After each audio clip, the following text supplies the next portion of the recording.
Good afternoon, sir. I am Christian Rivero, a student of Sir RMC Department of Bachelor of Science Criminology, and I am here to conduct an interview about affected of earthquake. May I have an interview, Sir CG Magno?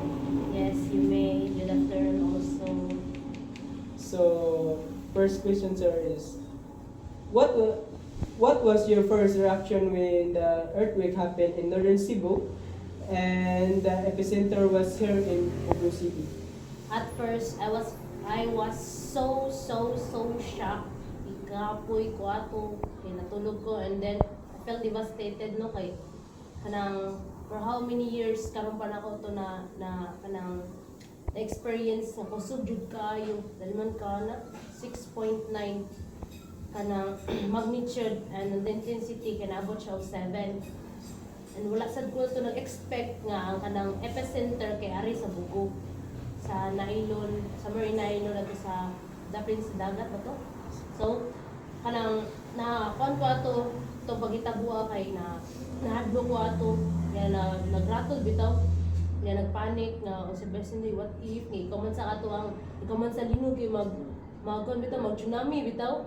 So nahadlok mi ato nangandaw nami na anak ko mama mo na itong hatol muna bitaw. So na moto yun nga nahadlok jud mi sa kanang earthquake.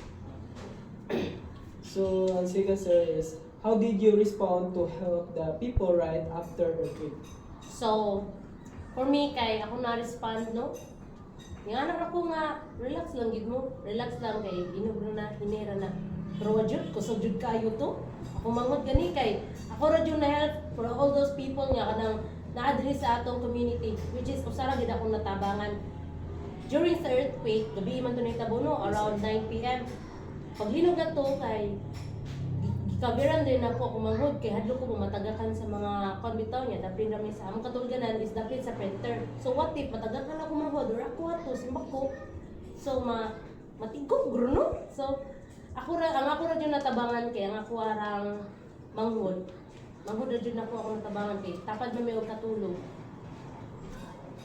So, the third, sir, is were there any area in our barangay that were damaged or affected by the quake? Oo, daghan jud kayo siya no.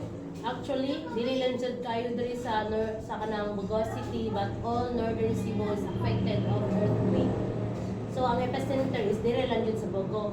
Aside sa Bugo, ari sa atong barangay kay nasa Jay, walay na-crack sa atong kanon sa ato ang mga road bitaw na to sa ato ang mga kalsada is wala rin na crack. Ang problema is sa mga balay sa itong mga kasilinginan diri sa mga silingan nato is mostly probably mga concrete bitaw lang mga balay so nga crack gayud. So for me lang to those government nga kinahanglan jud nga ma-address bitaw ni siya nga kanang kuan nga problem ari kay syempre what if day magkabagyo. So asa mo ataw shelter, asa mo adto ang mga tao. So mangita gina siya shelter, di ba? So balay, guba man ang balay. So kinahanglan nato og financial support from the government para maayo ang balay natay mga shelter. Aside sa mga balay sa atong mga silingan, is natay eskwelahan. Ang eskwelahan sa Don Pedro kay crack. So kinahanglan sad siya ma-address kay para safety ang mga bata ay nag-eskwela og balik. So thankful sa taato kay nay taga Cebu nga naghatag og mga relief goods sa tuwa. So natay mga relief goods. Ang problema shelter.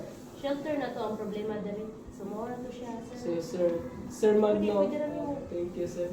Salamat.